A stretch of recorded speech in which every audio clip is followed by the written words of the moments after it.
Turn your smart speaker into a fountain of logic with Cardle and Woolley. There's more logic in this hockey puck than you know what to do with. Ask it to play Talk 1370. All right, one of our favorite segments of the week is when Sherry Sylvester joins us for Winners and Losers. Oh, yes. Sherry has joined us, and as we were chatting briefly on the phone, I have more losers this time. Sherry, how about you? Well, I've got a long list of losers. Thanks for having me, guys. But I also want to talk about what's been in the news, which is this big map, the redistricting map that they're working on in the Texas House. And I'm calling it a winner so far. I mean, who knows how we're going to end up with this map that Representative Todd Hunter is the chair of the committee, Republican from Corpus Christi, and they released the first draft that would give Texas 5 more congressional seats. And as you all know, we had U.S. House Minority Leader Hakeem Jeffries was in Austin this week. And I don't know if you guys talked about what he actually said, but here's some of his exact words. Those corrupt, sycophant Republicans cannot win a free and fair election, so they're trying to steal it. Okay, let's look at some numbers.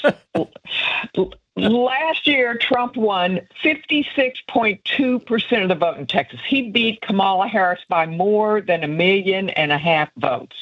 And the people they want to get, the people that are targeted are Austin's own Representative Greg Casar. That's one of the people that might have to go. Vicente Gonzalez, the Democrat from McAllen.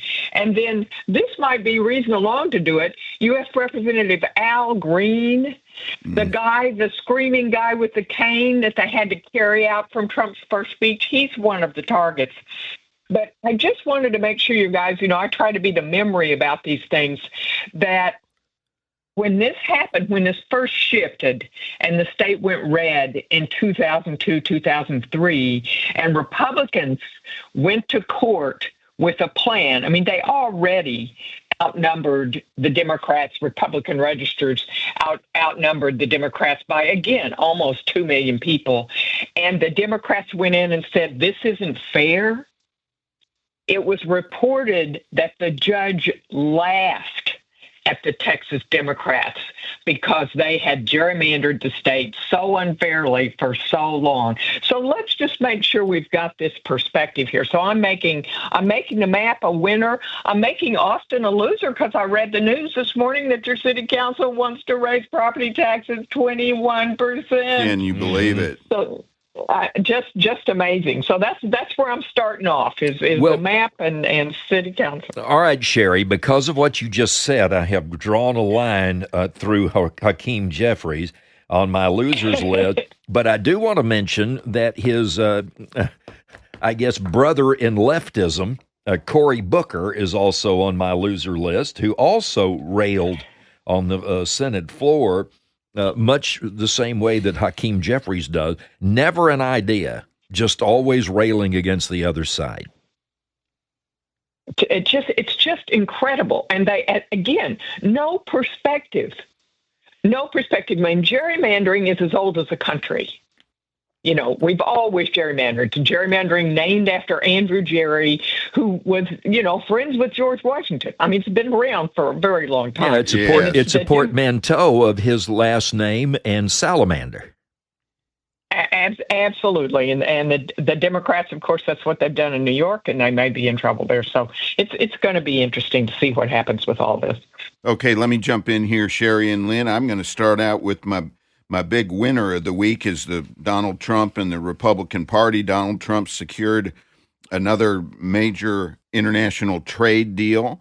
The inflation numbers are continuing to go down. The big, bad Trump recession that everybody has predicted or lied about would be coming is not going to become evident. Consumer sentiment is going up. Consumer prices are going sideways. That's part of inflation. And it started off the week with this big Wall Street Journal poll that the CNN and other news outlets actually sourced, and that's my big loser of the week. The Democrats, along with Barack Obama, is a loser, but the Democrat pollster that was involved in that poll said the Democrat brand is so bad that they have a credibility problem so bad that they can't criticize Trump or the Republican parties until they connect with real voters and the working people on what they're for and who they're for and what their economic message is.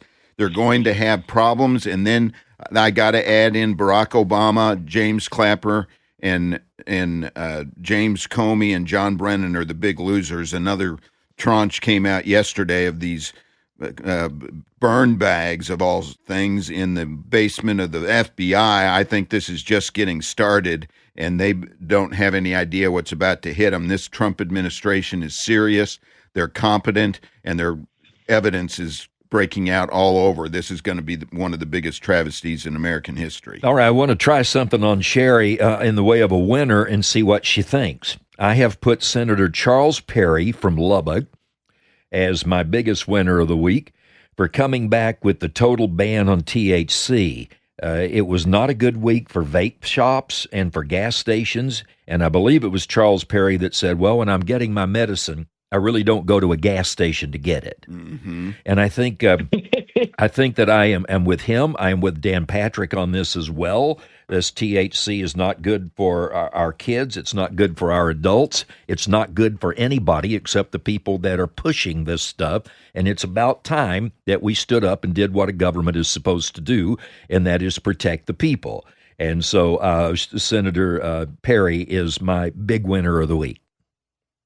Well, and Senator Perry has been in this fight since the beginning when it was being pushed by the hemp growers out of D.C., and he knows this issue better than everyone. And he told them at the time, if you guys get cute with this and you guys start selling real THC out of these stores, we're going to roll you back. So this should not be a surprise. I agree with you. Senator Perry out of Lubbock is a Texas treasurer. And, of course, Lieutenant Governor Dan Patrick, he does not back down. Mm-hmm. He just doesn't back down. I want to Jim, can I add to your Trump thing? Yes. Your Trump winner, big winner. I loved that press conference in Scotland. I happened to be driving, so I got to hear the whole thing. Yes. Remember, when he gets to Scotland, the National, which is their big newspaper, the headline on the front page was "Convicted U.S. felon to arrive in Scotland." No. His favorabilities are not very high. But the thing about Trump that we saw in that press conference that was so good is that he just lays it out. He does. In contrast to what we've had over here and what they hear in Europe, he knows all the numbers. Yep. You know, he had just done that great trade deal with the EU. Yep. And he had done that. He keeps talking about these wars and wanting to end the wars. And he doesn't get tangled up. He says, I'm on the side that's in favor of not killing people. Yes. He always knows the body count. And I think he showed them a completely different person than the left-wing stereotype. So I just want to pile on him being a winner. But let me introduce this conversation because you guys have probably got, oil and gas, big winner. Here we are in Texas this week. Oh, yes. With EPA Lee Zeldin shutting down the regulation of fossil fuels. They're calling this, Trump is still doing 10 cuts for every one cut, and the EPA will no longer be regulating emissions, and I think that's a good move. The tree huggers' brains are exploding, Sherry. I want to go back to Scotland and what Keir Starmer, the UK Prime Minister, said, and make him my biggest loser of the month of July. I know we're in August. Okay. But I think he's the biggest loser of the month of July. Literally came out for Hamas terrorists, saying that he would that they would recognize a Palestinian state. Hamas people were dancing in the streets. And by that same token, Mike Huckabee is a winner. And so is Chris Cuomo for pointing out, and Huckabee is on his way to Israel to prove it, that the food is getting into Gaza. There's no problem with the food getting into Gaza. What is happening is that Hamas is stealing it and then turning around and using it themselves or selling it to the Gazans. Also, the New York Times is a big loser of the week. They put a emaciated child on their front page and said it was starving to death. But in the same picture, the mother was fine. The little brother was just fine, and now we find out that the baby was suffering from a birth defect which prevented it from digesting food. This is journalism at its most yellow, at its worst, and the retraction from the New York Times was not on the front page, it was on a website. Oh, absolutely. Really bad week. I know Lynn, you and I love to do the media. Bad week for the media. We also had the Daily Beast having to back down from their story that some Epstein crony had introduced Melania and Trump. Not true. Melania's lawyer shows up at the Daily Beast, and they back down from that. And then we had the dethroned Terry Moran, who admits, big surprise to all of us, that there's no viewpoint diversity at ABC. And then also Brett Stevens, the liberal who is the conservative at the New York Times, comes out this week and admits that he was surprised and that not everything Trump does is bad. So he's good on the tariffs now. He's good on the wars. So this is interesting when you get somebody who's essentially paid to bash the right coming out saying, I got nothing. Well, CNN came out and said the shooter in New York was possibly white. Could you believe that? So I put CNN on my losers list. What's her name? Gosh, she got the Caitlin. No, it wasn't Collins Caitlin. It wasn't Brennan. Caitlin Collins, but it was actually an analyst that said that. But it was on CNN, possibly white, and then they picked it up and sort of ran with that until it was proven not true. Okay, speaking of analysts, let me throw in my final for the day. I'm going to point out that the U.S. stock market is continuing to hit record highs. It's nothing but a predictor of future economic activity after taking a little bit of a hit earlier in the year. We've now rebounded and are in positive territory, continuing to set records. All the banks came out this week, and the analysts were looking to see what bank earnings were. The consumers are spending money. The businesses are adding jobs, and despite what we heard this morning on the jobs market going sideways, 1 month in the middle of the summer does not a trend make. Gas prices have been sideways in the summer months when typically they go up. That's because it's being managed and producers are producing. I got to think that economically for the next 6 months as we go into August, things are looking pretty good. That was Aaron Burnett, by the way, who had that analyst on that had the possibly white. I had to reach into the recesses of my elderly and aging mind. Now, I want to do a good and a bad on Trump. Trump is good cop, bad cop a lot of the times. that's true. I have him as a winner for understanding that Vladimir Putin has been playing him for the fool, and he has now reduced the deadline. He is probably going to put some pretty big sanctions on 10 to Russia. 12 days comes up next week. But I'm not real happy with Trump's tantrum over stock trading. I think that Washington is Hollywood for ugly people, and that they go there to meet girls, and they go there to dine at horse feathers or whatever it is, bull feathers. I'm sorry, and go there to try and improve the monocle, so they can have a waitress sandwich now and then. And for them to say, well, we don't make any money. They do. They're fine. They spend millions of dollars to get those positions, and then they complain about it, and they want their stock trading. And Trump wants to keep the stock trading too, and so does the Speaker of the House, which I don't quite understand.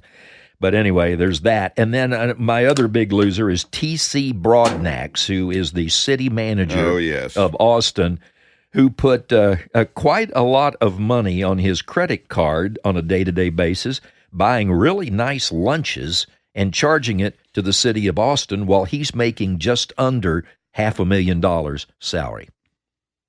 Well, you're not going to get me on Trump because I'm very big on Trump this week. He ended pay for play in college sports. And yesterday he made his huge announcement on returning the fitness standards, the fitness tests in schools that Obama got rid of. But he also, I don't know if you noticed this, but he was standing there with Cody Campbell, member of the TPPF board, chair of the Board of Regents at Texas Tech.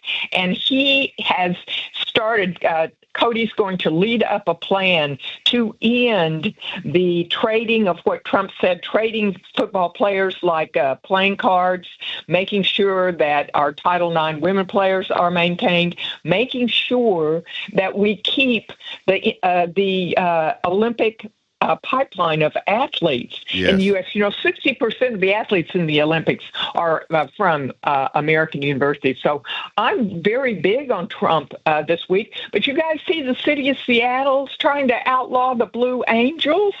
No. Because of pollution? Yeah, they've got their big show. They do it every year. They're trying to outlaw the Blue Angels, which is terrible. And can we get off without, is this some win for the people of California that Kamala's not going to run for president?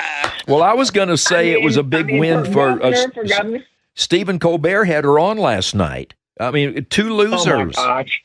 A losing candidate on a great. canceled show. That's and great. You wonder why they're going off the air. All right, one last thing, and we got to go because we're over our time, but I had to reach for winners. I made Rahm Emanuel a winner. Rahm Emanuel is a left-wing former mayor of New York, went on with Megyn Kelly. She looked him in the eye. She said, "Can a man become a woman?" And he said? And Rahm Emanuel said, "No." And he said, "And now I'm going to enroll in the witness protection program." For the Democrats, yes. That was too good. Great. Sherry, you get the final say.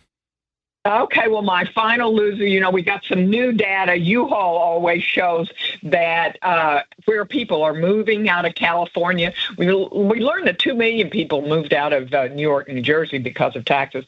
Where people are moving out of California, number one city, Austin. Sorry, guys. Oh, no. So San Antonio, number 2. So we're just going to have to tell them how to be Texans. Yeah, we got it. They can't come here and cross our border unless they assimilate. All right. Well put. Sherry, awesome addition today, and thanks so much for being with us. Thanks for having me, guys. Have a great weekend. You too.